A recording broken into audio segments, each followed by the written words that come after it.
मुझे पता है कि आप इस वॉइस को पूरा नहीं सुनेंगे, बीच में से स्किप करके चले जाएंगे। जानते हैं क्यों? क्योंकि ये आवाज न्याय का मांग करेगा और बेटियों को बचाएगा। एक बेटी का बलात्कार हो जाता है, उस बेटी की भावनाओं को आइए समझते हैं। रहम करना था मुझ पर, गलती इन सब में मेरी क्या थी? क्यों बलात्कार किया मुझ पर? मैं तो तुम्हारे ही बच्चे जैसी थी। फूलों जैसे सपने थे मेरे, कुचला उन्हें तुम जैसे दरिंदों ने।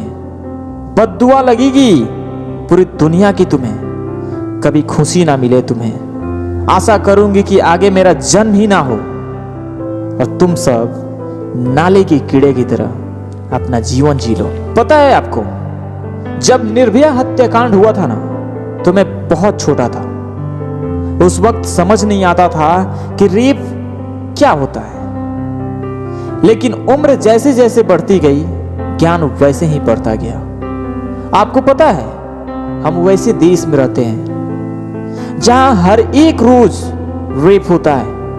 हर रोज किसी ना किसी लड़की के जिस्म के ऊपर से कपड़े फाड़े जाते हैं। हर उस गली में 4 ऐसे लौंडे जरूर मिलेंगे जहां लड़कियों को छेड़ते हैं, लेकिन फिर भी कोई कुछ नहीं करता। जब रेप एक छोटे से गांव की बच्चियों के साथ हो जाता है और पता चलता है कि वहां की सरकारें उस केस को छुपा रही है, तो थोड़ा आप ही बताइएगा कैसा लगेगा आपको ये सुनकर। कभी हैदराबाद, तो कभी हाथरस, तो कभी बिहार, यानी पूरा हमारा हिंदुस्तान। आज ये आवाज उन 125 करोड़ देशवासियों को सुनना चाहिए। इस देश में महिलाओं की जनसंख्या काफी है, लेकिन जब किसी लड़की का रेप हो जाता है तो सिर्फ 10,000 5,000 महिलाएं कैंडल मार्च क्यों निकालती है?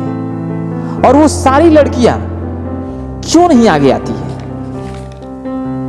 क्योंकि डर लगता है उन्हें, कहीं उनके साथ भी ऐसा ना हो जाए। जानते हैं, जब तक ये लड़कियां डरेंगी ना, कभी भी न्याय नहीं मिलेगा और रेप की दर बढ़ते रहेंगे। अगर न्याय के रास्ते पे चलना है तो उन सारी बेटियों, बहुओं, महिलाओं को बिना डरे, बिना कुछ सोचे बाहर आनी चाहिए। पूरे इंडिया को बंद करना चाहिए, सुप्रीम कोर्ट को घेरना चाहिए और अपने आप को स्ट्रांग बनाना चाहिए कि अगर कोई हिजड़ा मर्द अगर रेप की कोशिश करे ना, तो उसको ऑन द स्पॉट मौत मिलनी चाहिए। और आज सवाल पूरे 125 करोड़ देशवासियों से है मेरा, क्या अगर एक लड़की का रेप हो जाता है तो कुछ न्यूज चैनल और कुछ लोग ही आवाज उठाएंगे? क्यों नहीं 125 करोड़ देशवासी? अगर आप भी इस युद्ध में शामिल होंगे तो शायद ये कल का ना हो। अगर अपने बेटियों का परवाह करते हैं तो उन सारे बेटियों का भी परवाह करें जो रोड पे चलती हैं, न्याय के लिए लड़ें। और एक और बात, अगर आप सरकार के भरोसे है ना और सोचते हैं कि न्याय मिलेगा और रेप बंद होगा हिंदुस्तान में, तो ये सपना कभी खुली आंखों से मत देखिएगा सर, सिर्फ सोने के बाद देखिएगा ये सपना, क्योंकि सरकार इसकी परवाह नहीं करती। और इसीलिए शायद उस दिन ताला टूटे संविधान की पेटी का, जिस दिन जिस्म निचोड़ा जाए किसी मंत्री के बेटी का। पूरे 125 देशवासियों से मेरा हम्बल रिक्वेस्ट है कि आप लोग सपोर्ट करें और #WeWantJustice पे आवाज उठाएं, ताकि आने वाले समय में देश में किसी भी बच्चियों के साथ अत्याचार ना हो।